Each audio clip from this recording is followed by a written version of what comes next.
স্বামী বিবেকানন্দের বাণী ও রচনা। অধ্যায় বহুত্বে একত্ব। লন্ডনে প্রদত্ত বক্তৃতা ৩ নভেম্বর ১৮৯৬। স্বয়ম্ভু সৃষ্টিকর্তা ইন্দ্রিয়গুলিকে বহির্মুখ করিয়া দিয়াছেন, সেই জন্যই মনুষ্য বাহিরের দিকে বিষয়ের প্রতি দৃষ্টিপাত করে, অন্তরাত্মাকে দেখে না। কোনো জ্ঞানী ব্যক্তি বিষয় হইতে নিবৃত্ত চক্ষু, সংযতেন্দ্রিয় এবং অমৃতত্ব লাভ করিতে ইচ্ছুক হইয়া প্রত্যেক আত্মাকে দেখিয়া থাকেন। আমরা দেখিয়াছি বেদের সংহিতা ভাগে এবং আরও অন্যান্য গ্রন্থে জগতের যে তত্ত্ব অনুসন্ধান হইতেছিল, তাহাতে বহি প্রকৃতির তত্ত্ব আলোচনা করিয়াই জগৎ কারণের অনুসন্ধান চেষ্টা হইয়াছিল। তারপর এই সত্যানুসন্ধিৎসুগণের হৃদয়ে এক নূতন আলোকের প্রকাশ হইল। তাহারা বুঝিলেন, বহির্জগতে অনুসন্ধান দ্বারা বস্তুর প্রকৃত স্বরূপ জানিবার উপায় নাই। তবে কি করিয়া জানিতে হইবে? বাহিরের দিকে চাহিয়া নয়, ভিতরের দিকে দৃষ্টি ফিরাইয়া। আর এখানে আত্মার বিশেষণ রূপে যে প্রত্যক শব্দ ব্যবহৃত হইয়াছে, তাহাও বিশেষ ভাবব্যঞ্জক। প্রত্যক কি না, যিনি ভিতর দিকে গিয়াছেন। আমাদের অন্তরতম বস্তু হৃদয় কেন্দ্র, সেই পরম বস্তু যাহা হইতে সব কিছুই যেন বাহির হইয়াছে, সেই মধ্যবর্তী সূর্য আত্মা, মন, শরীর, ইন্দ্রিয় এবং আর যাহা কিছু আমাদের আছে, সবই যেন তাহার কিরণ জাল। বালক বুদ্ধি ব্যক্তিরা বাহিরের কাম্য বস্তুর অনুসরণ করে, এই জন্যই তাহারা সর্বত ব্যাপ্ত মৃত্যুর পাশে আবদ্ধ হয়। কিন্তু জ্ঞানীরা অমৃত তত্ত্বকে জানিয়া অনিত্য বস্তুসমূহের মধ্যে নিত্য বস্তুর অনুসন্ধান করেন না। এখানেও ওই একই ভাব পরিস্ফুট হইল যে, সসীম বস্তুপূর্ণ বাহ্য জগতে অনন্তকে দেখিবার চেষ্টা করা বৃথা। অনন্তেই অনন্তকে অন্বেষণ করিতে হইবে এবং আমাদের অন্তর্বর্তী আত্মাই একমাত্র অনন্ত বস্তু। শরীর, মন অর্থাৎ যে জগৎ প্রপঞ্চ আমরা দেখিতেছি বা আমাদের চিন্তা রাশি, কিছুই অনন্ত হইতে পারে না।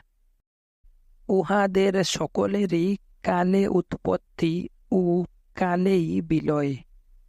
যে দ্রষ্টা সাক্ষী পুরুষ সব কিছু দেখিতেছেন, অর্থাৎ মানুষের আত্মা, যিনি সদা জাগ্রত, তিনি একমাত্র অনন্ত।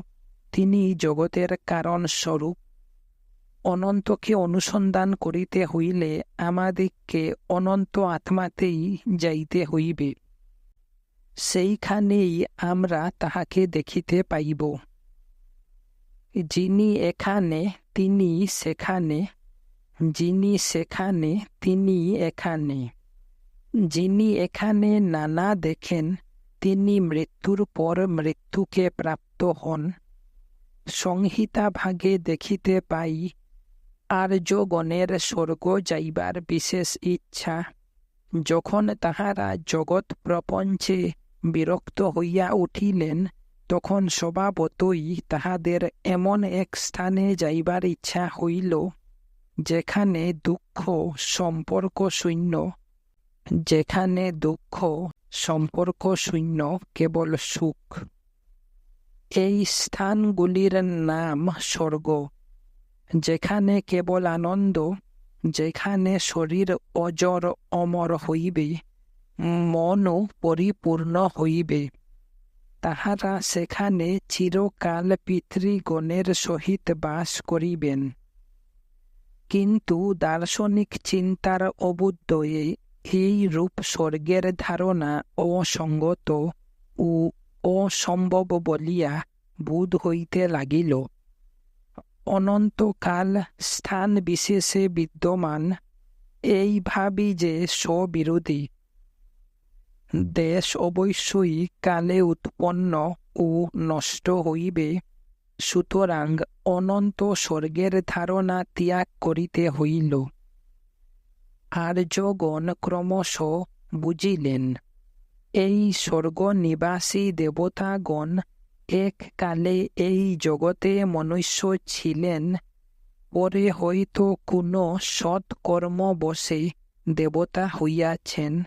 সুতরাং এই দেবত্ব বিশেষ অবস্থা বা বিভিন্ন পদের নাম মাত্র। বৈদিক কোনো দেবতাই স্থায়ী ব্যক্তিবিশেষ নন। ইন্দ্র বা বরুণ কোনো ব্যক্তিবিশেষের নাম নহে, ওইগুলি বিভিন্ন পদের নাম। তাহাদের মতে যিনি পূর্বে ইন্দ্র ছিলেন, এখন আর তিনি ইন্দ্র নহেন, তাহার এখন আর ইন্দ্রত্ব পদ নাই। আরও একজন এখান হইতে গিয়া সেই পদ অধিকার করিয়াছেন। সকল দেবতার সম্বন্ধেই এরূপ বুঝিতে হইবে। যে সকল মানুষ কর্ম বলে দেবত্ব পদের যোগ্য হইয়াছেন, তাহারাই এই সকল পদে সময়ে সময়ে অধিষ্ঠিত হন। কিন্তু ইহাদেরও বিনাশ আছে। প্রাচীন ঋগ্বেদে দেবতাগণ সম্বন্ধে এই অমরত্ব শব্দের ব্যবহার দেখিতে পাই বটে, কিন্তু পরবর্তীকালে উহা একেবারে পরিত্যক্ত হইয়াছে।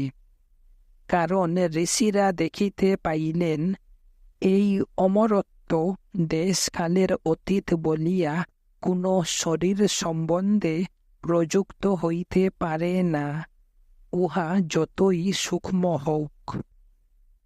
উহা যতই সূক্ষ্ম হোক না কেন, দেশকালে উহার উৎপত্তি, কারণ আকৃতির প্রধান উপাদান দেশ।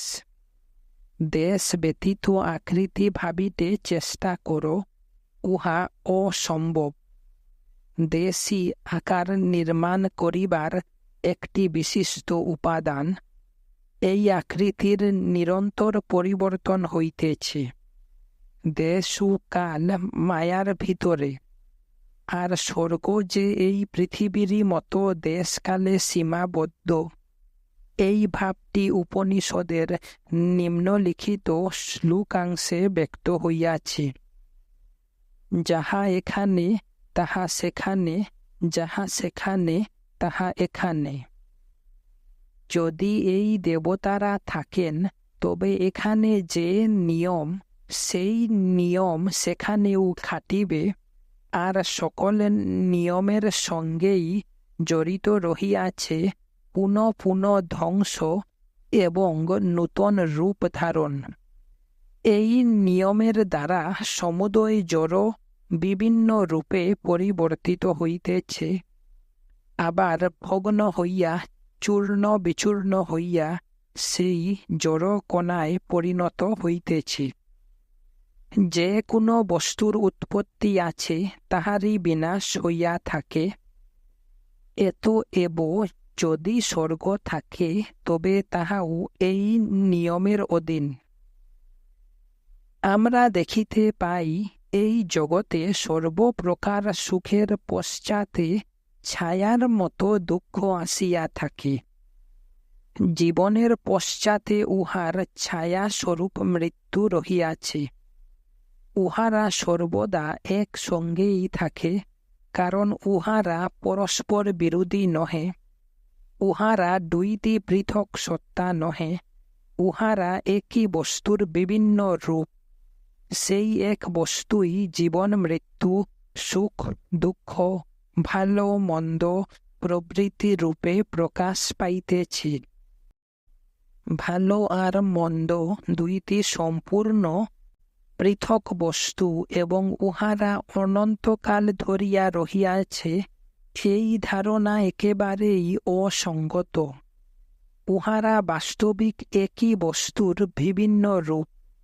উহা কখনো ভালো রূপে, কখনো বা মন্দ রূপে প্রতিভাত হইতেছে মাত্র। বিভিন্নতা প্রকারগত নহে, পরিমাণগত। বস্তুত উহাদের প্রভেদ মাত্রার তারতম্যে। আমরা বাস্তবিক দেখিতে পাই, একই স্নায়ু প্রণালী ভালো মন্দ উভয়বিধ প্রবাহই বহন করিয়া থাকে। কিন্তু স্নায়ুমণ্ডলী যদি কোনো রূপে বিকৃত হয়, তাহা হইলে কোনো রূপ অনুভূতি হইবে না। মনে কর, কোনো একটি বিশেষ স্নায়ু পক্ষাঘাতগ্রস্ত হইল, তখন তার মধ্যে দিয়া যে সুখকর অনুভূতি আসিত তাহা আসিবে না, আবার দুঃখকর অনুভূতিও আসিবে না। এই সুখ দুঃখ কখনোই পৃথক নয়, উহারা সর্বদাই যেন একত্র রহিয়াছে। আবার একই বস্তু জীবনে বিভিন্ন সময়ে কখনো সুখ কখনো বা দুঃখ উৎপাদন করে। একই বস্তু কাহারু সুখ কাহারু দুঃখ উৎপাদন করে। মাংস ভোজনে ভোক্তার সুখ হয় বটে, কিন্তু যে প্রাণীর মাংস খাওয়া হয় তাহার তো ভয়ানক কষ্ট। এমন কোনো বিষয়ই নাই যাহা সকলকে সমভাবে সুখ দিতেছে। কতকগুলি লোক সুখী হইতেছে, আবার কতকগুলি লোক অসুখী হইতেছে, এই রূপ চলিবে। এত এব স্পষ্টই দেখা গেল, দ্বৈতভাব বাস্তবিক মিথ্যা। ইহা হইতে কি পাওয়া গেল? আমি পূর্ব বক্তৃতায় বলিয়াছি, জগতে এমন অবস্থা কখনো আসিতে পারে না যখন সবই ভালো হইয়া যাইবে, মন্দ কিছুই থাকিবে না। ইহাতে অনেকের চিরপোষিত আশা চূর্ণ হইতে পারে বটে, অনেকে ইহাতে ভয়ও পাইতে পারেন বটে, কিন্তু ইহা স্বীকার করা ব্যতীত আমি অন্য উপায় দেখিতেছি না।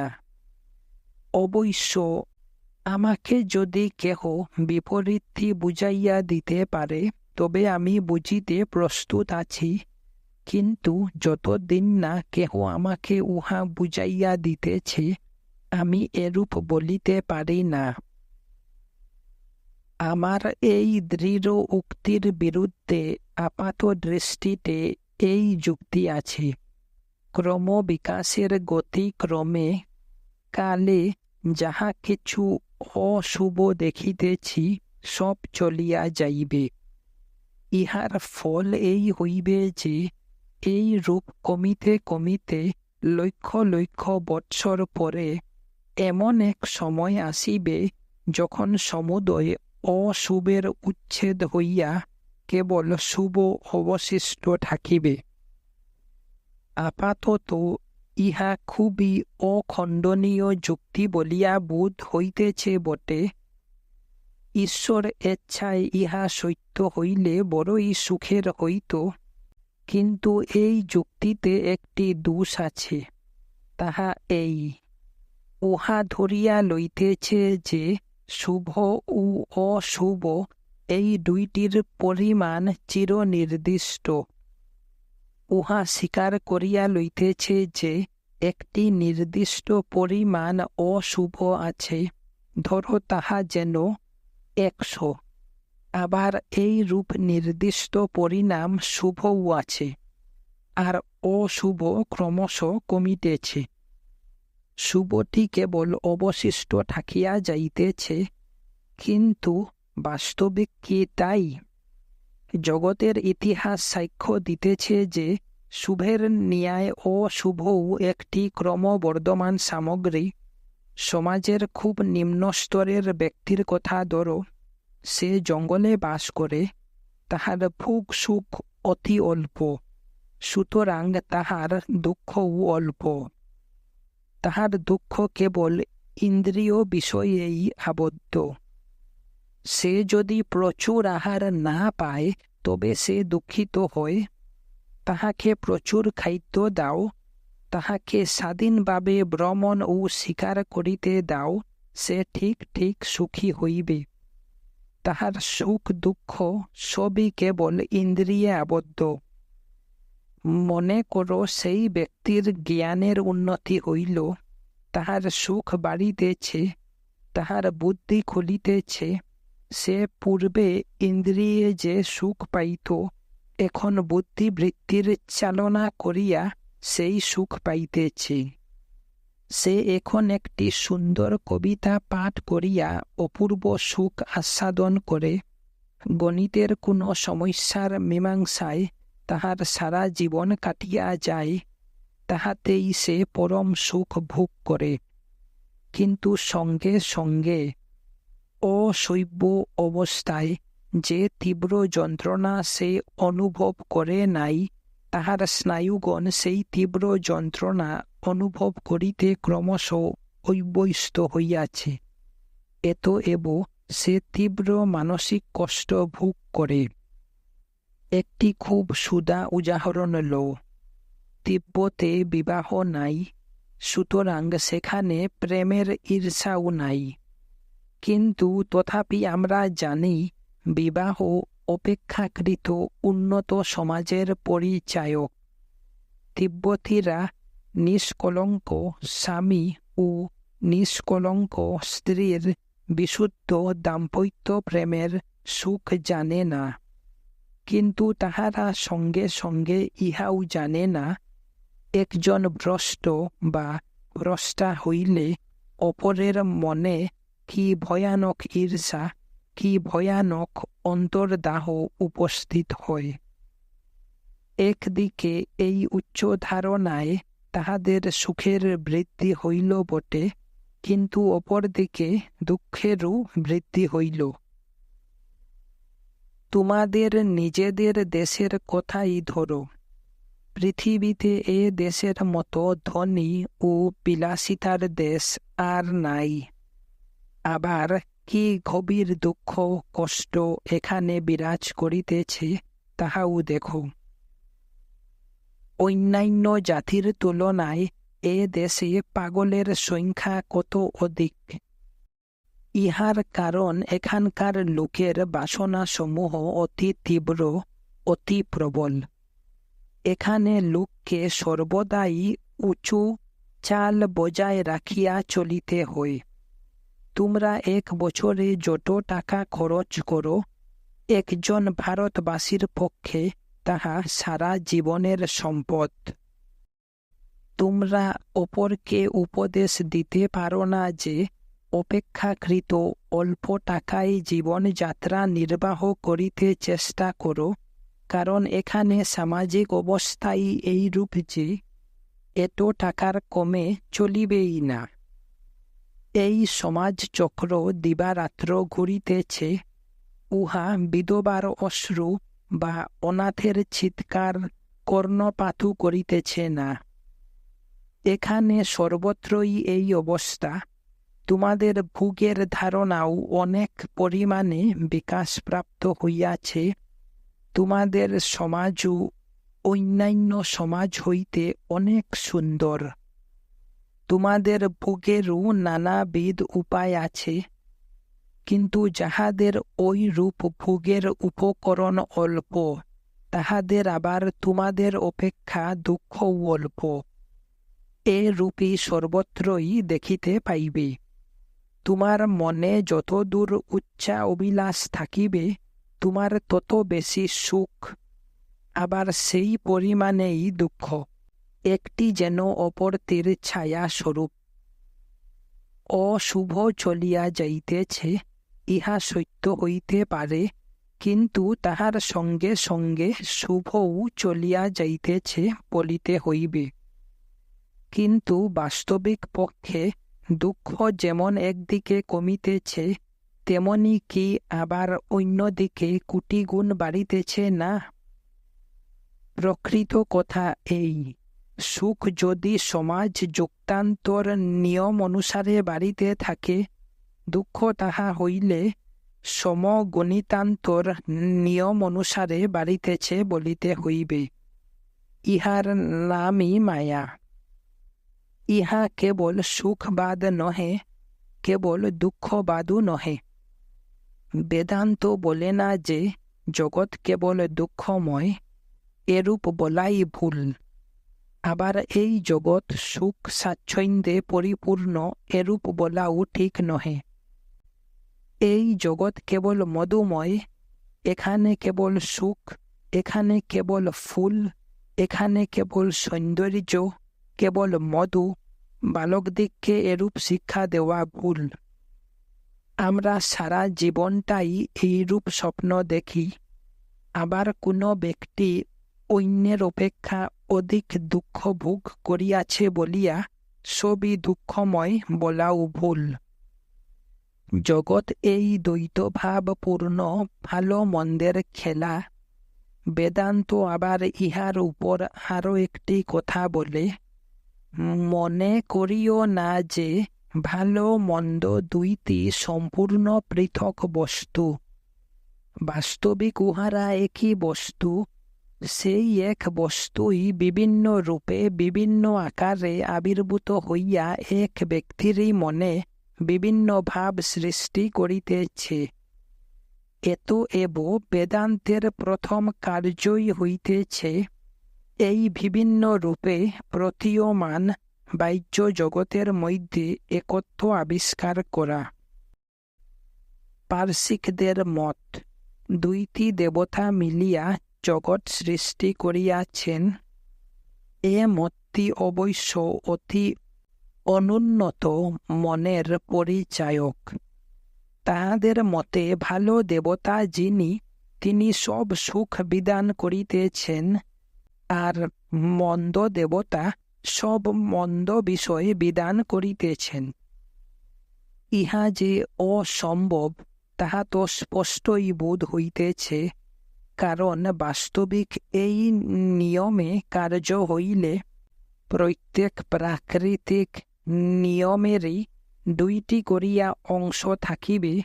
কখনো একজন দেবতা উহা চালাইতেছেন, তিনি সরিয়া গেলেন, আবার আরও একজন আসিয়া উপস্থিত হইলেন। কিন্তু প্রকৃতপক্ষে আমরা দেখিতে পাই যে শক্তি আমাদিগকে খাদ্য দিতেছে, তাহাই আবার দৈব দুর্বিপাক দ্বারা অনেককে সংহার করিতেছে। এই মত স্বীকার করিলে আরও একটি মুশকিল হয় এই যে একই সময়ে দুইজন দেবতা কার্য করিতেছেন।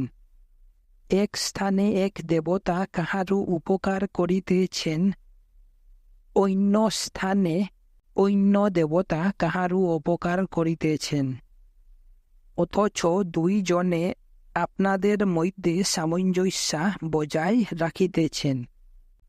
ইহা কি করিয়া হইতে পারে?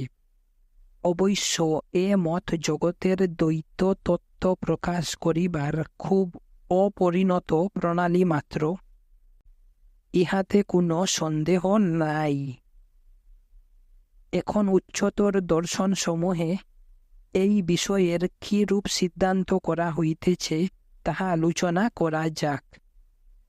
ওইগুলিতে স্থূল তত্ত্বের কথা ছাড়িয়া দিয়া সূক্ষ্ম ভাবের দিক দিয়া বলা হয় জগৎ কতক ভালো, কতক মন্দ। পূর্বে যে যুক্তি পরম্পরা বিব্রত হইয়াছে, তদনুসারে ইহাও অসম্ভব।